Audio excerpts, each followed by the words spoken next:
Dahulu kala ada seekor induk babi dan ketiga anaknya. Tiga bersaudara memiliki tinggi yang sama. Bulat, merah jambu, dengan ekor lucu yang sama. Sepanjang musim panas babi bermain di rerumputan hijau, berjemur di bawah sinar matahari, berjemur di genangan air. Tapi kemudian musim gugur telah tiba. Suatu hari ibuku berkata sudah waktunya mereka memikirkan musim dingin. Dia meminta mereka untuk membangun rumah besar. Sang adik berkata bahwa musim dingin masih jauh. Kakak tengah berkata bahwa dia akan membangun rumahnya sendiri saat dibutuhkan. Dan sang kakak memutuskan untuk membangun rumah itu sendiri. Saudara laki-laki dan perempuan yang lebih muda tidak melakukan apa-apa selain memainkan permainan mereka. Itu menjadi semakin dingin setiap hari. Sang adik memutuskan untuk membangun rumah dari jerami. Saudara tengah mengira akan sangat dingin di rumah jerami di musim dingin. Dia memutuskan untuk membangun rumah dari ranting dan ranting. Menjelang malam perumahan mereka sudah siap. Mereka sangat bangga pada diri mereka sendiri dan tidak pernah merasa cukup dengan bangunan mereka. Sekarang mereka bebas dan dapat melakukan apapun yang mereka inginkan.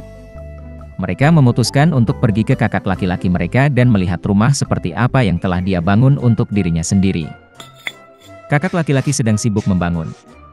Dia mengoleskan batu, menguleni tanah liat, dan perlahan membangun rumah yang andal dan tahan lama. Adik laki-laki menemukan kakak mereka sedang bekerja. Mereka sangat terkejut dengan jenis benteng yang dia bangun. Kakak laki-laki itu dengan tenang terus bekerja. Adik-adik dan adik tengah mulai bercanda dan menertawakan rumahnya. Mereka begitu geli sehingga jeritan mereka bergema jauh di halaman.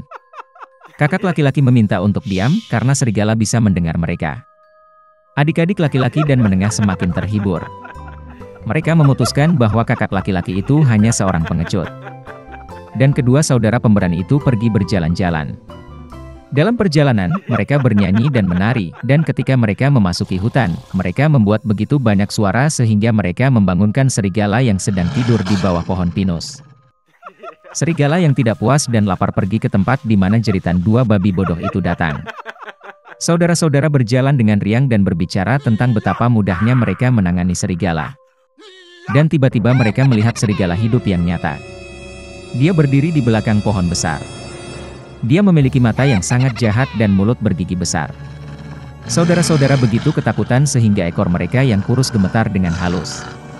Serigala bersiap untuk melompat, dia mengatupkan giginya dan mengedipkan mata kanannya. Anak-anak babi itu tiba-tiba tersadar dan, memekik melintasi hutan, bergegas melarikan diri. Mengumpulkan awan debu, mereka bergegas ke rumahnya masing-masing.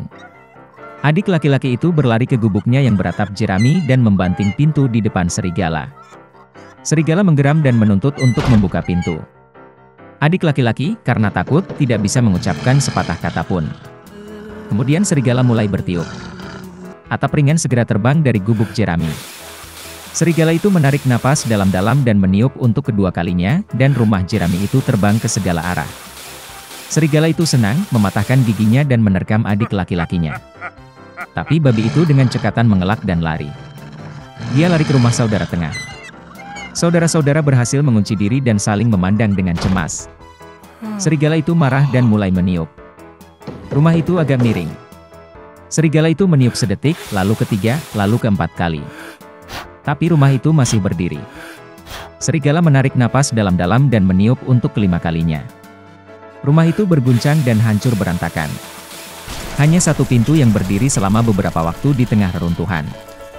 Dengan ngeri, anak-anak babi itu bergegas ke rumah kakak laki-laki mereka. Serigala itu mengejar mereka. Dia yakin kali ini babi tidak akan lari darinya. Anak-anak babi dengan cepat berlari melewati pohon apel besar bahkan tanpa memukulnya. Dan serigala tidak sempat berbalik dan menabrak pohon apel yang menutupinya dengan apel. Satu apel keras menghantamnya di antara kedua matanya. Sebuah benjolan besar melonjak di dahi serigala. Pada saat ini, adik laki-laki dan tengah berhasil lari ke rumah kakak laki-laki mereka dan mengunci pintu. Serigala berlari ke pintu, menggeram dan menuntut untuk membuka pintu. Adik-adiknya sangat ketakutan dan tidak bisa membalasnya. Dan kakak laki-laki itu tahu bahwa dia dan saudara-saudaranya tidak perlu takut di rumah batu yang kokoh. Kemudian serigala menghirup lebih banyak udara dan meniup secepat yang dia bisa.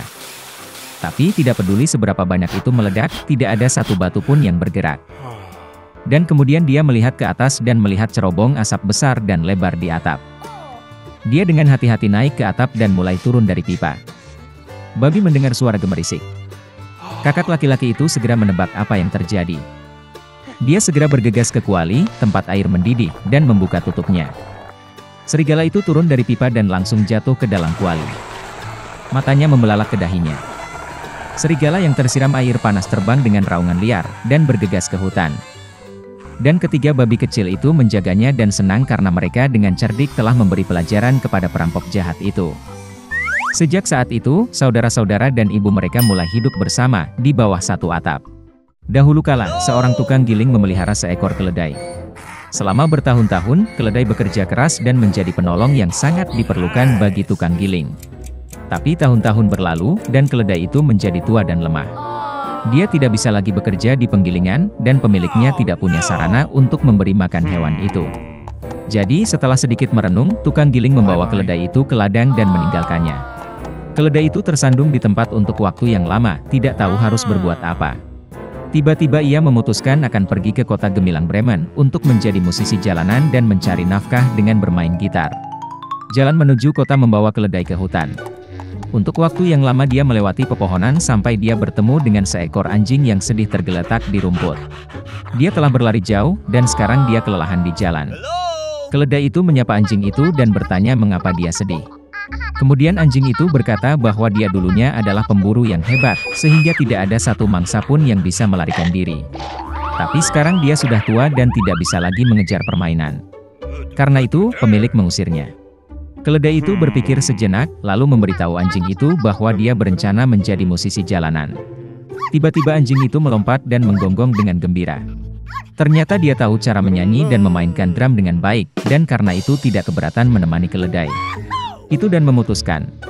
Sekarang keledai itu tidak pergi ke Bremen sendirian. Mereka berjalan melintasi hutan bersama, dan masing-masing bernyanyi dengan caranya sendiri sebaik mungkin. Dan kemudian mereka bertemu seekor kucing di jalan. Dia sangat sedih karena teman yang baru berteman tidak bisa lewat. Mereka mulai bertanya kepada kucing itu mengapa dia begitu tidak bahagia. Ternyata nyonya jahat mengusir kucing itu keluar rumah, karena ia sudah tua dan tidak bisa lagi menangkap tikus.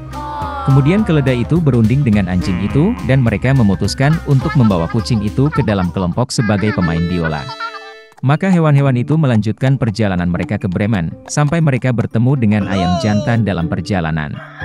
Dia duduk di pagar dan berkokok ketakutan di tenggorokan ayam. Teman-teman berbicara dengannya dan mengetahui bahwa ayam jantan telah melarikan diri dari nyonya rumah, yang menganggapnya tua dan memutuskan untuk memasak sup darinya. Tanpa berpikir dua kali, keledai, anjing dan kucing memanggil ayam jantan ke dalam kelompok, memberinya balalaika. Jadi rombongan yang baru terbentuk itu berjalan melewati hutan sampai malam tiba. Teman-teman tidak punya pilihan selain bermalam di dekat pohon besar. Keledai dan anjingnya berbaring dari bawah, kucing itu memanjat ke dahan, dan ayam jantan itu duduk di atas pohon. Tiba-tiba sebuah cahaya menyala di kejauhan. Ayam jantan itu mengangkat matanya yang pikun dan melihat sebuah gubuk yang cahayanya redup. Kemudian teman-teman tersebut memutuskan untuk bermalam di sebuah gubuk. Tetapi ketika mereka berjalan ke gubuk dan melihat keluar jendela, mereka melihat 4 perampok di sana, merayakan perampokan sukses lainnya. Karena sudah sangat lapar, para musisi memutuskan untuk mengusir para bandit dari sarang mereka. Dan sekarang sebuah rencana telah matang di benak teman-teman. Keledai itu jatuh di ambang jendela, anjing itu duduk di atas keledai, kucing di atas anjing, dan seekor ayam jantan ternyata ada di puncak piramida. Kemudian keledai mulai berteriak, anjing menggonggong, kucing mengeong, dan ayam jantan berkokok. Takut dengan kemunculan monster yang tiba-tiba, para perampok lari keluar gubuk dengan ketakutan. Dan teman-teman dengan senang hati menetap di gubuk itu. Mereka memakan makanan para perampok dan pergi tidur dengan tenang. Namun, para bandit tidak mau menerima kenyataan bahwa sarang mereka diambil alih. Dan kemudian mereka mengirim salah satu perampok untuk menyelidiki. Di bawah kegelapan malam, dia berjalan ke dalam gubuk, tetapi dalam kegelapan tidak memperhatikan kucing itu dan menginjaknya. Kucing itu menggaruk kaki bandit itu dengan marah. Anjing itu menggigit tangannya, ayam jantan mematuk kepalanya, dan keledai itu menendang kuku kakinya dengan sekuat tenaga. Jadi, bandit itu lari keluar dari gubuk dengan ngeri dan memberitahu perampok lainnya bahwa raksasa yang mengerikan telah menetap di sarang mereka, dari siapa lebih baik menjauh. Sejak saat itu, tidak ada yang mengganggu teman-teman di rumah hutan. Mereka hidup damai dan harmonis dan menyebut diri mereka musisi kota Bremen.